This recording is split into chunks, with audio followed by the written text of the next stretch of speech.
Online तालीमी session में प्यारे बच्चों हम आपका इस्तकबाल करते हैं। जमाते हश्तम मजमून मराठी नज़म नंबर 3 प्रभात। आज हम इसके सवाल के जवाब देखेंगे। प्यारे बच्चों, आज हम नज़म नंबर 3 है प्रभात, इसके सवाल के जवाब देखेंगे। प्रश्न पहिला, खालील प्रश्नांची एका वाक्यात उत्तरे लिहा। पहिला प्रश्न आहे, कवीने वर्णिलेले प्रतिभेची प्रभात कुठे होणार आहे? उत्तर, कवीने वर्णिलेले प्रतिभेची प्रभात कला गुणांच्या क्षितिजावर होणार आहे। प्रश्न दुसरा आहे, कवीच्या मते व्यक्तित्वाच्या प्रयोगशाळेत कोणते गुण रुजतील?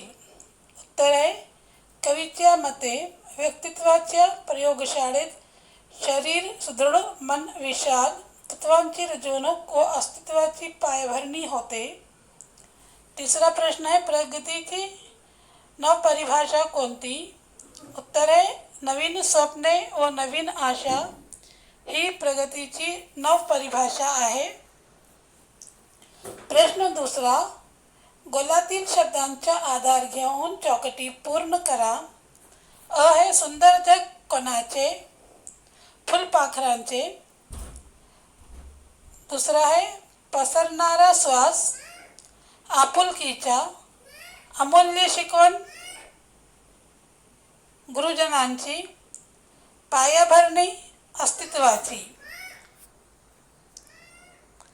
प्रश्न तिसरा, कवितेच्या आधारे योग्य पर्याय निवडा।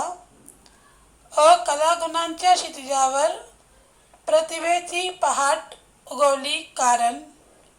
उत्तरे, ज्ञानांचे तेज नव्या युगाच्या नभात पसरले। प्रश्न आ आहे, कवीच्या मते मानवतेचे युग म्हणजे? उत्तर, भेदाभेद नसलेले युग। प्रश्न क्रमांक 4, योग्य जोड्या जुळवा। गट अ और गट ब। पहली जोड़ी नव्या युगाच्या नभात इसकी जोड़ी है नव्या विचारांच्या क्षेत्रात। दुसरा है प्रतिभेची प्रभात, नवनिर्मितीची पहाट। तीसरा है पायभरणी अस्तित्वाची, उसका उत्तर है स्वतःचे अस्तित्व मजबूत करणे। व्यक्तित्वाची प्रयोगशाळा, व्यक्तित्वाची जडणघडण। प्रश्न 5, तुमच्या शब्दात उत्तरे लिहा। अ है तन सुदृढ आणि मन विशाल या शब्दसमूहाचा तुम्हाला कळलेला अर्थ लिहा। उत्तर आहे, प्रस्तुत प्रश्न हा किशोर बडी यांच्या प्रभात या कवितेतील आहे।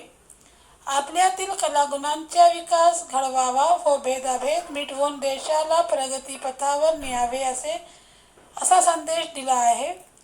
देशाची जर प्रगती करायची असेल तर त्यासाठी आपले अस्तित्व मजबूत सामर्थ्यशाली करायला हवे।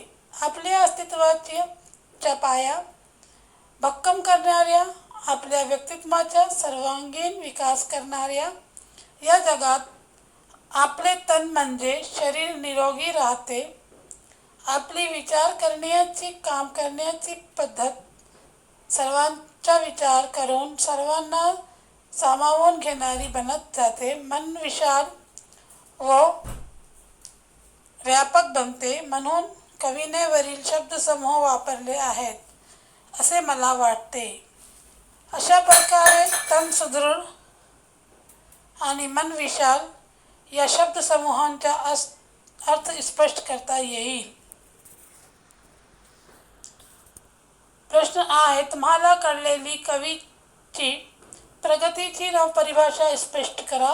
उत्तर आहे, प्रस्तुत प्रश्न हा किशोर बडी यांच्या प्रभात या कवितेतील आहे। यात कवी युवकांना नव्या वाटा शोधण्याचे आवाहन करत आहे।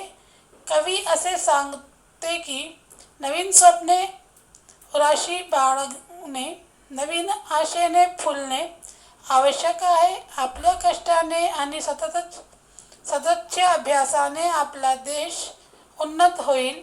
भेदाभेद नसलेल्या या युगात देश प्रगतीपथावर जाईल। हीच प्रगतीची नवीन व्याख्या आहे। ही भरभराटीची व उत्कर्षाची परिभाषा आहे. अशा प्रकारे कवीची प्रगतीची नवपरिभाषा स्पष्ट करता येईल.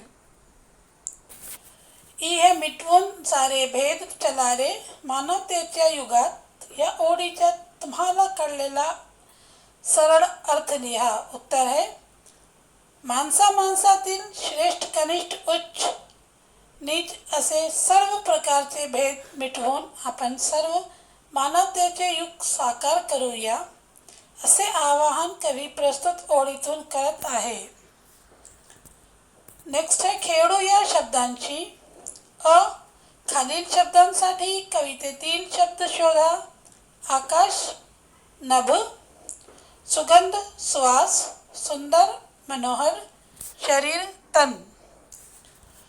प्रश्न क्रमांक 6 कवितेतील यमक जोडणाऱ्या शब्दांच्या जोड्या शोधून लिहा. नभात, प्रभात, मनोहर, सुंदर, अस्तित्वाची, व्यक्तित्वाची, युगात, प्रभात. प्यारे बच्चों, आज हमने नज़म नंबर 3 प्रभात इस नज़म के सवालात के जवाब देखे हैं. प्यारे बच्चों, इसको अपनी फिर कापियों में लिखिए, अपनी फिर कापियाँ मुकम्मल कीजिए. और प्यारे बच्चों, हमारे इस वीडियोस को ज़्यादा से ज़्यादा देखिए, लाइक कीजिए, शेयर कीजिए, हमारे चैनल को सब्सक्राइब कीजिए. हम फिर मिलेंगे. अल्लाह हाफिज़.